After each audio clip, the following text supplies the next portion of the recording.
Welcome to Fuzzy's Opinion. On this channel, we will be discussing matters pertinent to Jamaicans at home and abroad. Today, I want to speak on the issue of crime, which, as we know over the years, has become an overwhelming and intractable problem for the Jamaican society. For a lot of people living today, younger people, this is kind of normal. But believe it or not, this was not always the case. There was a time when Jamaica was in probably the top 5 countries with the lowest murder rates. Now we're going to look at some historical data concerning murders over the years in Jamaica. We're going from 1970 to about 2016. And we're going to show you how things change over the years in regards to the number of murders committed on a yearly basis. We see right here, 1970, only 152 murders in Jamaica in 1970. 152 murders.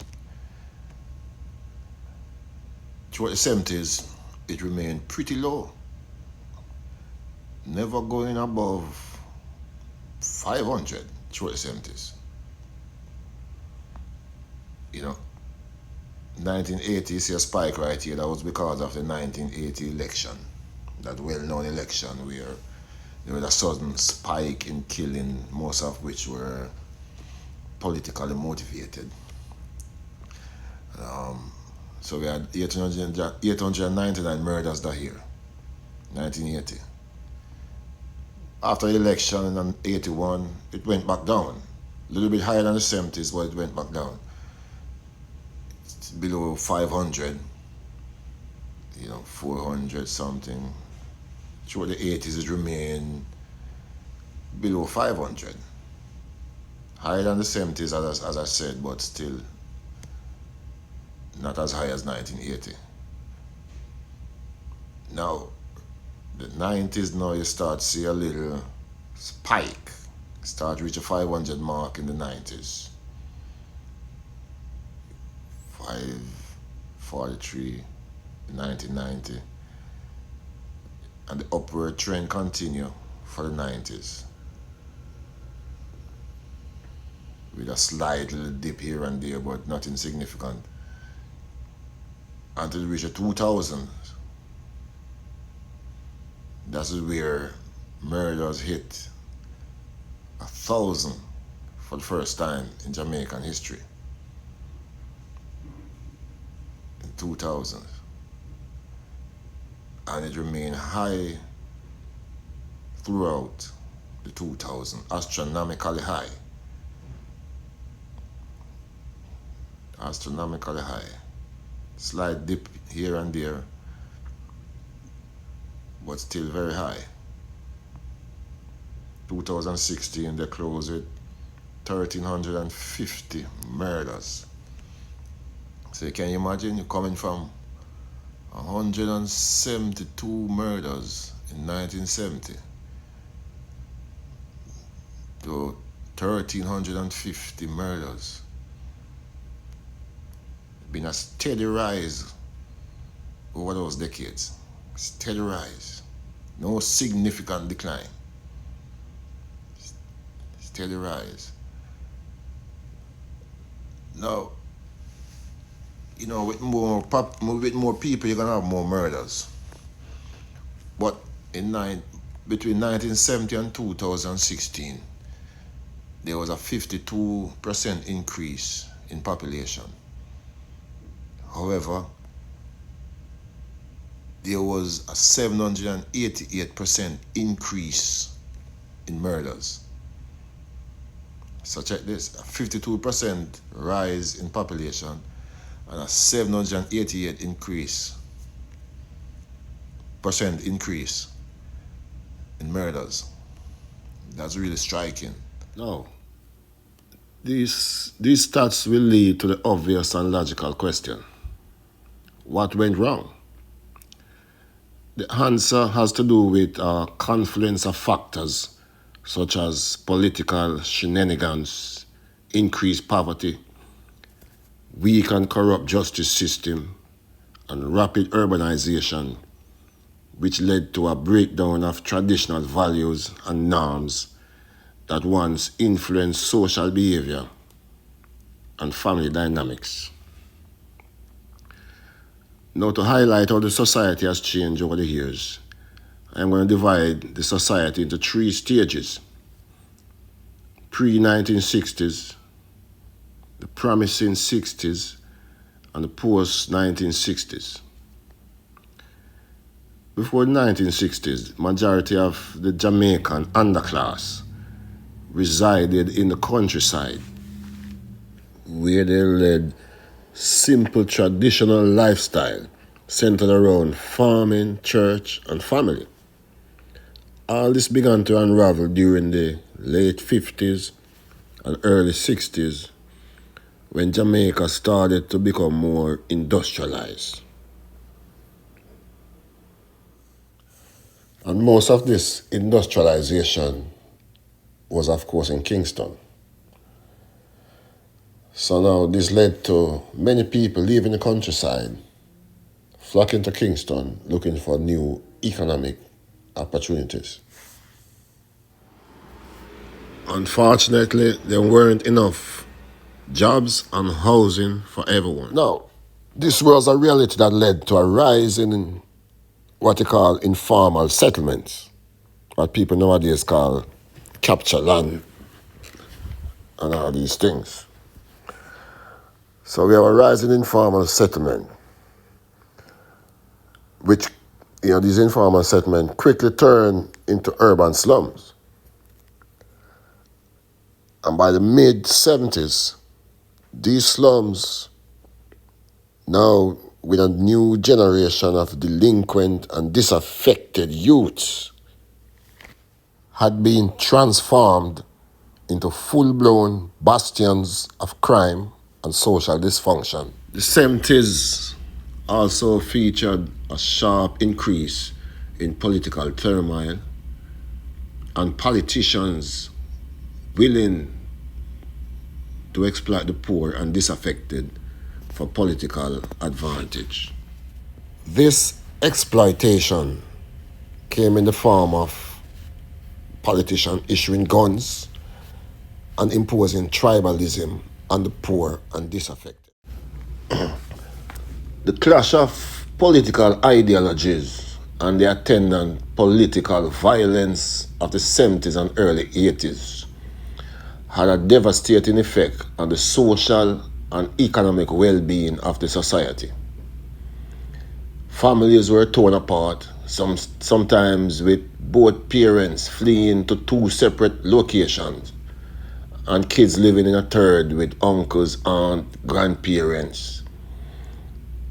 And obviously this lead to a lot of abuse and traumatic childhood experiences.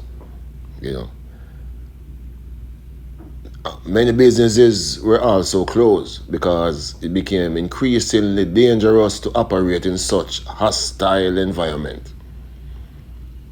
When the smoke cleared in the mid-80s, that's after the election, 1980 election, a broken Jamaica emerged with eroded traditional values, a gutted business class, and a surplus of armed, angry, and unemployed young men. These were the young men who were used as enforcers during the political upheaval. Many young people at that time saw only two options: migration or crime. Those who chose the latter began to organize themselves into gangs. And as Jamaica became more technologically advanced, these gangs also became more advanced and more knowledgeable of sophisticated criminal activities. Today, these gangs have evolved into what I call informal mini governments in their communities, where they rule with an iron hand. These gangs have now established national, regional, and international networks that facilitate drug smuggling, arms smuggling, human trafficking, extortion, and money laundering. It goes without saying that this increase in criminality in Jamaica has become a serious albatross to economic development. And a clear example of how crime is hindering economic development is the fact that many in the Jamaican diaspora are afraid to return home. I mention diaspora because they would bring investment, not only investment in the form of money, but also a wealth of knowledge and experience in relevant areas. Over the years, law enforcement has taken many approaches to combat crime, but none of these approaches has been proven to be particularly effective in bringing about a significant reduction in crime. Personally, I attribute this failure to the authorities' lack of a holistic approach to crime reduction. Well, of course, the law enforcement and legislative approach will certainly hamper criminals in the short term. However, if there's no focus on socio-cultural elements that creating and validating and sustaining the mindset which facilitate criminal ideations, not much progress will be made when it comes to significantly reducing crime. So what is a more holistic approach, in my opinion?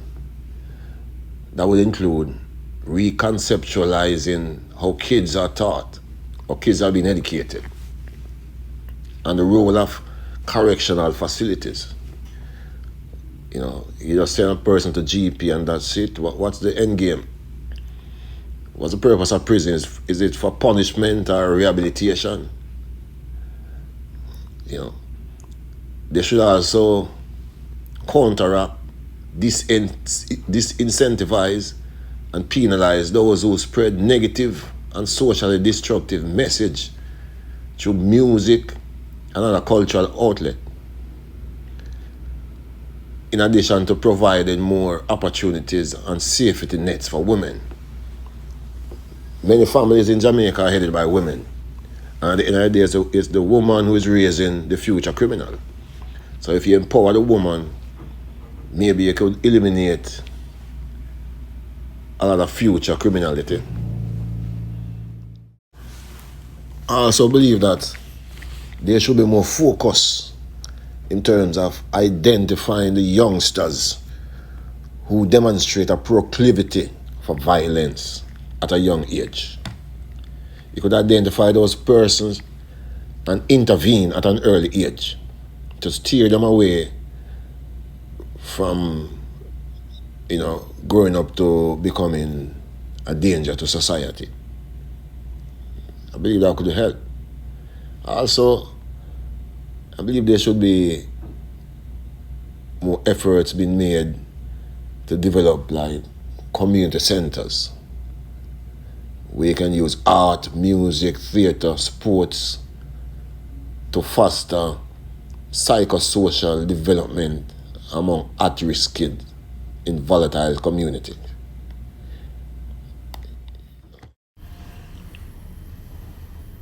Basically, in a nutshell, what I'm saying is that crime is a multifaceted, complex system.